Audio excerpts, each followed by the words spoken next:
Bonsoir et bienvenue dans votre journal tout en images de ce lundi 7 juillet. Voici les titres. Nouvel accident mortel en Martinique. Un jeune homme de 21 ans est mort cet après-midi vers 14 h à l'Étang-Abricot. Il aurait perdu le contrôle de sa moto. C'est le 19e décès sur nos routes depuis le début de l'année. Débrayage des chauffeurs de Rapide du Centre aujourd'hui. La circulation des bus de Fort-de-France a été fortement perturbée. La cause, l'emplacement d'un arrêt de bus jugé trop dangereux par les grévistes. En sport, victoire de Damien Ursel lors de la 3e étape du Tour cycliste de la Martinique. Le Guadeloupéen a été le plus rapide à rallier Fort-de-France à Sainte-Luce avec un temps de 2 h 47 minutes et 52 secondes. Il conserve ainsi le maillot jaune. C'est ici, au niveau du rond-point de l'Étang-Abricot, qu'un jeune homme d'une vingtaine d'années a perdu la vie aux alentours de 14 h dans un accident de la circulation. Il aurait perdu le contrôle de sa puissante machine avant de percuter le muret central. Projeté en l'air, il aurait ensuite été lourdement heurté par un véhicule. Un choc violent dont il ne se relèvera pas. Malgré l'intervention rapide des secours, le jeune homme serait mort sur place. Il s'agit déjà du 19e décès sur nos routes depuis le début de l'année, le 10e concernant un conducteur ou un passager de 2 roues.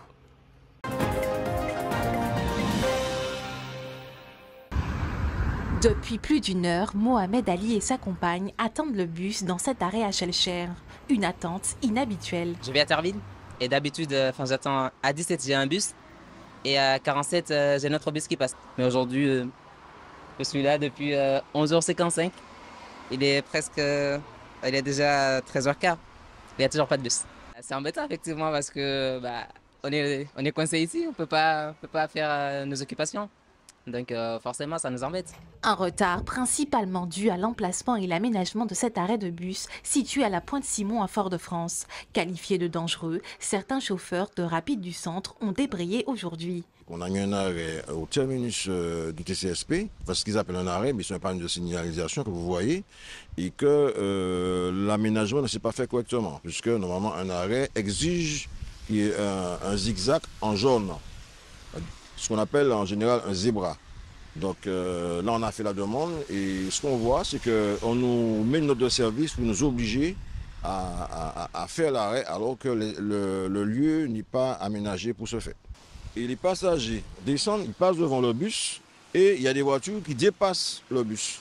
Donc, ce qui fait qu'il y a un grand danger pour les usagers. Non seulement ça, les usagers, comme vous voyez, ils n'ont pas accès à l'arrêt du TCSP. Un problème d'accessibilité confirmé par les usagers. Quand on a des valises, vous vous rendez compte, il faut tirer les valises au moins à je sais pas, c'est pas long, mais il faut quand même tirer les valises, traverser et rentrer. Là, on a pu faire passer valises parce que les vitres sont cassées, mais c'est pas normal. Pour le passage piéton, il faut se déplacer au moins près de 10 mètres pour aller chercher le... En plus, le passage piéton, il est dans un rond-point, dans une intersection, donc c'est encore plus dangereux et les voitures arrivent de part et d'autre. Ce serait un petit peu plus pratique d'avoir un arrêt plus facile à venir, comme ça on n'aura pas forcément à faire le tour. Des fois courir le TCSP pour le rattraper. Signalé lors de la réunion du CSE le mois dernier et suite aux chauffeurs invectivés après avoir refusé de s'arrêter à cet emplacement, les représentants syndicaux ont interpellé hier soir la Régie des Transports, Martinique Transport et la direction de Rapide du Centre. Samedi dernier, on a une conductrice qui s'est fait invectiver et pratiquement presque agresser sur cette même ligne au niveau du terminus du TCSP. Et si personne ne monte au créneau pour pouvoir nous donner des informations par rapport aux arrêts qui sont mal situés et qui mettent la vie des transporteurs et non seulement de la clientèle en danger, on va durcir le mouvement et faire voir que il faut qu'on se mette autour d'une table et qu'on essaie de trouver des solutions pour la clientèle. Si la moitié du réseau Rapide du Centre était perturbé aujourd'hui, selon les syndicats, le mouvement pourrait être durci en l'absence d'une réponse des autorités concernées. Signature de la Convention territoriale globale entre la CACEM et la CAF de Martinique. Le renouvellement d'un partenariat qui permet de poursuivre des projets en faveur de la petite enfance, la parentalité, la jeunesse, le logement ou encore l'insertion et l'égalité des chances. Il y a des projets, par exemple, un projet particulier sur le décrochage scolaire où vous avez une association qui prend en charge un jeune qui est en sortie de circuit scolaire pour, en s'appuyant sur le sport, pour pouvoir permettre à ce jeune de se remobiliser aussi bien sur son projet professionnel que sur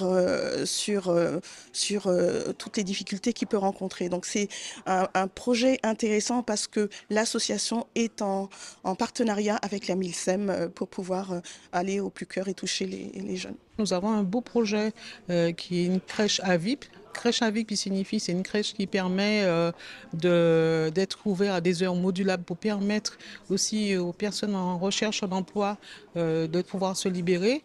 Et aujourd'hui, plus que jamais, l'intérêt de ces projets-là sont vraiment d'aider la population, d'aller au plus près. On a un mot d'ordre, c'est le aller vers les populations, aller vers nos populations.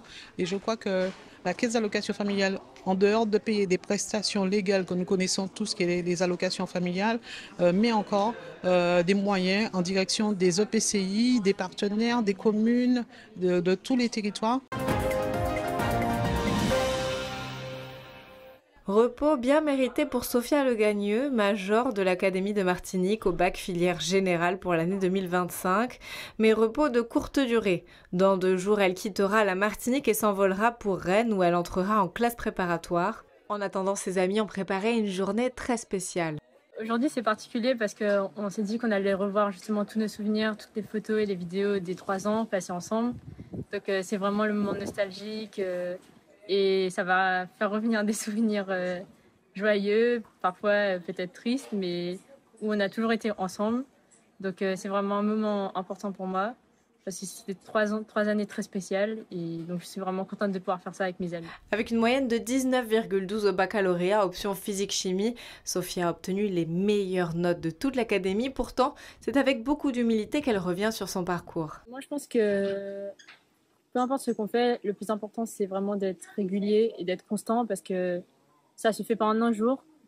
Et souvent, il y a des moments où c'est difficile. Je pense qu'il y a toujours eu des moments difficiles pour tout le monde. Et l'important, c'est de vraiment réussir à continuer à avancer, apprendre de ses erreurs et pour mieux justement avancer après. Pour les professeurs de Sophia, ces résultats ne sont pas une surprise, mais plutôt l'aboutissement d'un travail constant, acharné. Alors, Sophia est une jeune fille qui travaille beaucoup. Elle fait à peu près entre 1h et 2h30 de travail par jour. Mais c'est un travail qu'elle a commencé depuis de nombreuses années. C'est une élève aussi qui aide beaucoup ses camarades. Et le fait d'expliquer des notions à des camarades, ça lui permet, elle, en fait, d'asseoir elle-même toutes ses connaissances. Une élève qui s'est illustrée par l'excellence de ses résultats, mais aussi par ses qualités de cœur, sa bienveillance et sa disponibilité pour ses camarades. Je lui souhaite la réussite. J'espère qu'elle va pouvoir réussir dans tout ce qu'elle entreprend. Je sais qu'elle veut un peu sauver le monde et agir dans l'environnement. Je pense que c'est une cause noble et je lui souhaite le meilleur et de continuer à viser haut comme elle le fait. À terme, Sophia aimerait poursuivre une carrière d'ingénieure dans le développement durable. Cette année encore, un job saisonnier permet aux jeunes âgés entre 16 et 29 ans d'acquérir une expérience professionnelle de 15 jours à 1 mois, ouverture officielle de la plateforme ce mercredi 9 juillet. Le dispositif piloté par la CTM prévoit une grande diversité d'opportunités.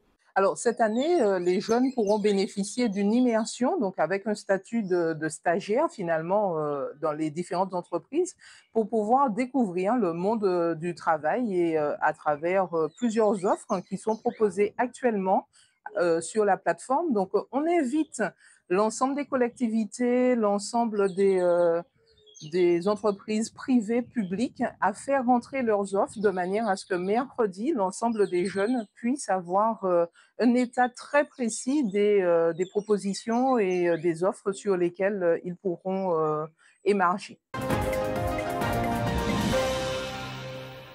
La 3e étape du Tour cycliste de la Martinique entre Fort-de-France et Sainte-Luce a été nerveuse et elle s'est jouée dans les 2 dernières difficultés et notamment lors de l'ascension de Trou-au-Diable. En pas trop, le maillot jaune Damien Ursel s'impose en solitaire. Le Guadeloupéen confirme ses intentions sur cette édition 2025. Le podium est complété par son coéquipier Taino Kayo et Stéphane Bennett de la JC 231 McDonald's Clé Code. On a joué avec l'équipe juste. Après, on a voulu imprimer un tempo de la montée avec Julien, mais Marty il a attaqué tôt, donc il fallait que je suive. Et après, dans la descente, c'est descendu fort, il y en a qui sont allés à la faute. Et moi, j'arrivais à bien revenir à l'avant de la descente et accrocher les roues, et ça n'a jamais débranché jusqu'à l'arrivée. Demain, place à la grosse étape de montagne entre le Saint-Esprit et le Makouba, avec au menu les toboggans de la côte Caraïbe.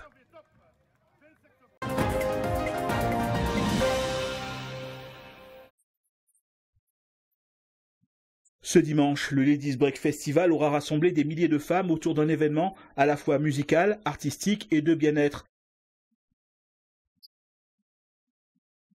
Cette 4e édition du festival, devenue incontournable, s'est déroulée au François pour un moment qui leur était exclusivement dédié. Point d'orgue de la fête, le concert en présence d'artistes locaux et internationaux de renom.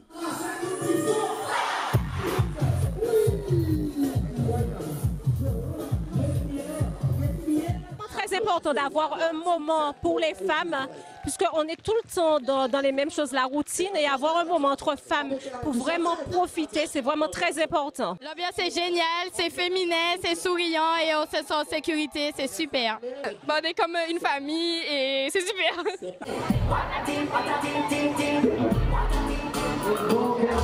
C'est super, c'est la 3e fois que je viens, je ne le regrette pas. Comme chaque année, merci Caroline, vraiment merci. Une journée entre femmes, parfait. J'ai beaucoup aimé, c'est la première fois que je suis entourée d'autant de femmes.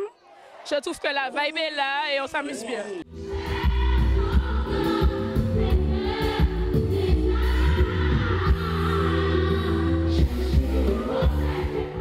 Être présente à la 4e édition et chanter de surcroît, c'était vraiment un bonheur. Et recevoir le Lady d'Or, alors là, je crois que c'était l'apothéose. C'était incroyable. Franchement, j'ai passé un super moment sur scène. J'avais même pas envie de sortir de scène. Sincèrement, les femmes ont une énergie, comme je disais tout à l'heure, hors caméra, exceptionnelle, débordante, je dirais, incroyable.